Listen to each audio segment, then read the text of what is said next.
പ്രിയമുള്ളവരെ, വചനജ്വാല 1751 ദിനത്തിലേക്ക് പ്രവേശിക്കുന്ന ഇന്ന് ജൂൺ 17 ബുധനാഴ്ച എല്ലാവർക്കും ഏറ്റവും സുന്ദരമായ ഒരു സുപ്രഭാതം ആശംസിക്കുന്നു. നമ്മൾ ഇന്ന് പരിശുദ്ധ ഈശോയുടെ തിരുഹൃദയ വണക്കമാസം 17-ാം ദിവസത്തിലേക്ക് പ്രവേശിക്കുന്ന ഇന്നത്തെ വചന വായനയിൽ എസെക്കിയേലിന്റെ പുസ്തകം 32-ാം അധ്യായം 17 മുതൽ 32 വരെയുള്ള തിരുവാക്യങ്ങളാണ് നാം ഇന്ന് ശ്രവിക്കുക. ജനതകൾ പാതാളത്തിൽ. 12-ാം വർഷം 1-ാം മാസം 15-ാം ദിവസം കർത്താവ് എന്നോട് അരുളി ചെയ്തു, മനുഷ്യപുത്ര, ഈജിപ്തിലെ ജനങ്ങളെ ഓർത്ത് വിലപിക്കുക. അവളെയും ശക്തരായ ജനങ്ങളുടെ പുത്രിമാരെയും പാതാളത്തിൽ പതിക്കുന്നവരോട് കൂടെ അധോ ലോകത്തേക്ക് തള്ളിയിടുക. സൗന്ദര്യത്തിൽ നീ ആരെയാണ് അതിശയിക്കുക? താഴെ ചെന്ന് അപരിചേതരുടെ കൂടെ കിടക്കുക. വാളിനിരയായവരുടെ മധ്യേ അവർ ചെന്ന് വീഴും. അവളോടൊപ്പം അവരുടെ ജനവും കിടക്കും. ശക്തന്മാരായ പ്രമാണികൾ അവരുടെ സഹായകരോടുകൂടെ പാതാളത്തിന്റെ മധ്യേ നിന്ന് അവരെ പറ്റി ഇങ്ങനെ പറയും, അവർ താഴെ എത്തിയിട്ടുണ്ട്. വാളിനിരയാക്കപ്പെട്ട അപരിച്ഛേദിതരായ അവർ നിശ്ചലരായി കിടക്കുന്നു. അസീറിയ അവിടെയുണ്ട്. അവളുടെ വാളേറ്റ് മരിച്ച ജനസമൂഹവും തങ്ങളുടെ ശവക്കുഴികളിൽ അവൾക്ക് ചുറ്റും കിടക്കുന്നു. അവളുടെ ശവകുടീരങ്ങൾ പാതാളത്തിന്റെ ഏറ്റവും അടിയിൽ സ്ഥിതി ചെയ്യുന്നു. അവളുടെ കൂട്ടം അവളുടെ ശവക്കുഴിക്ക് ചുറ്റുമുണ്ട്. ജീവനുള്ളവരുടെ ദേശത്ത് ഭീതി പരത്തിയ അവർ ഇന്ന് വാളേറ്റ് മരിച്ചു കിടക്കുന്നു. ഏലാമും അവിടെയുണ്ട്. അവളുടെ ശവകുടീരത്തിന് ചുറ്റും അവരുടെ ജനക്കൂട്ടവും. ജീവനുള്ളവരുടെ ദേശത്ത് ഭീതി പരത്തിയ അവർ ഇന്ന് വാളേറ്റ് മരിച്ച് അപരിച്ഛേദിതരായി അധോ ലോകത്തിൽ എത്തിയിരിക്കുന്നു. പാതാളത്തിൽ പതിച്ചവരോടൊപ്പം അവർ അപമാനിതരായി കഴിയുന്നു.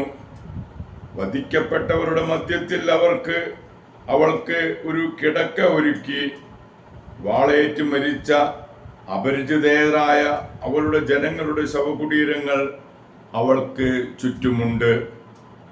എന്തെന്നാൽ ജീവനുള്ളവരുടെ ദേശത്ത് ഭീതി പരത്തിയ അവർ പാതാളത്തിൽ പതിക്കുന്നവരുടെ കൂടെ ഇന്ന് ലജ്ജിതരായി കഴിയുന്നു.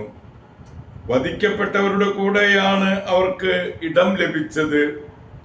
മേഷക്കും തൂബാലും അവിടെയുണ്ട്. അവരുടെ ജനസമൂഹത്തിന്റെ ശവകുടീരങ്ങളും അവർക്ക് ചുറ്റുമുണ്ട്. അവരെല്ലാം അപരിച്ഛേദിതരും വാളിനിരയായവരുമാണ്. ജീവനുള്ളവരുടെ ദേശത്ത് ഭീതി പരത്തിയവരാണ് അവർ. വാളുകൾ തലയ്ക്ക് കീഴേയും പരിചകൾ അസ്ഥികളുടെ മുകളിലും വെച്ച് പടക്കോപ്പുകളോട് പാതാളത്തിലേക്ക് പോയി. വധിക്കപ്പെട്ട അവരുടെ അപരിച്ഛേദരായ വീരന്മാരുടെ കൂട്ടത്തിൽ അവർ കിടക്കുകയില്ല. കാരണം ജീവനുള്ളവരുടെ ദേശത്ത് ശക്തന്മാരായ അവർ ഭീഷണിയായിരുന്നു. അപരിച്ഛേദരുടെ ഇടയിൽ വാളിനിരയാക്കപ്പെട്ടവരോടുകൂടെ നിങ്ങൾ തകർന്നു കിടക്കും. ഏദോമും അവളുടെ രാജാക്കന്മാരും എല്ലാ പ്രഭുക്കന്മാരും അവിടെയുണ്ട്. എല്ലാ ശക്തിയും ഉണ്ടായിരുന്നിട്ടും അവർ വാളിനിരയായ അപരിച്ഛേദിതരുടെയും പാതാളത്തിൽ പതിച്ചവരുടെയും കൂടെ കിടക്കുന്നു. വടക്കു നിന്നുള്ള പ്രഭുക്കന്മാരും സീധോന്യരും അവിടെയുണ്ട്. തങ്ങളുടെ ശക്തിയാൽ ഭീതി ഉളവാക്കിയവരെങ്കിലും അവരും വധിക്കപ്പെട്ടവരോടുകൂടെ ലജ്ജിതരായി താഴേക്കിറങ്ങിയിരിക്കുന്നു. അവർ വാളിനിരയാക്കപ്പെട്ടവരോടുകൂടെ പാതാളത്തിൽ പതിക്കുന്നവരുടെ അപമാനം സഹിച്ച് അപരിച്ഛേദിതരായി കഴിയുന്നു. ദൈവമായ കർത്താവ് അരുളി ചെയ്യുന്നു, വാളിനിരയാക്കപ്പെട്ട ഫറവോയും അവന്റെ സൈന്യവും അവരെ കാണുമ്പോൾ സ്വന്തം ജനങ്ങളെക്കുറിച്ച് ആശ്വാസം കൊള്ളും. ജീവിക്കുന്നവരുടെ ദേശത്ത് അവൻ ഭീതി പരത്തി. എന്നാൽ ഫറവോയും അവന്റെ ജനവും അപരിച്ഛേദിതരുടെ ഇടയിൽ വാളിനിരയാക്കപ്പെട്ടവരോടുകൂടെ കിടക്കും. ദൈവമായ കർത്താവ് അരുളി ചെയ്യുന്നു. പ്രിയമുള്ളവരെ, ദൈവത്തിൻ്റെ തിരുവചനമാണ് നാം ശ്രവിച്ചത്. പ്രിയരെ, ആഗോള കത്തോലിക്ക സഭയിൽ ഇന്ന് രക്തസാക്ഷികളായ വിശുദ്ധ നിക്കാൻഡറുവിനെയും മാർസിയനെയും അനുസ്മരിക്കുന്ന പൊൻസുദിനമാണ്. ഡയോക്ലീഷ്യൻ ചക്രവർത്തിയുടെ കാലത്ത് റോമൻ സൈന്യത്തിൽ സേവനം ചെയ്തിരുന്ന ഇരുവരും ക്രിസ്ത്യാനികൾക്കെതിരെ വിളംബരം പ്രസിദ്ധം ചെയ്യപ്പോൾ രാജിവെച്ചു. ഇത് കുറ്റമായി വിചാരണ ചെയ്തു. ദേവന്മാർക്ക് അർച്ചന ചെയ്യാൻ നിർബന്ധിച്ചപ്പോൾ ഇവർ വിസമ്മതിച്ചു.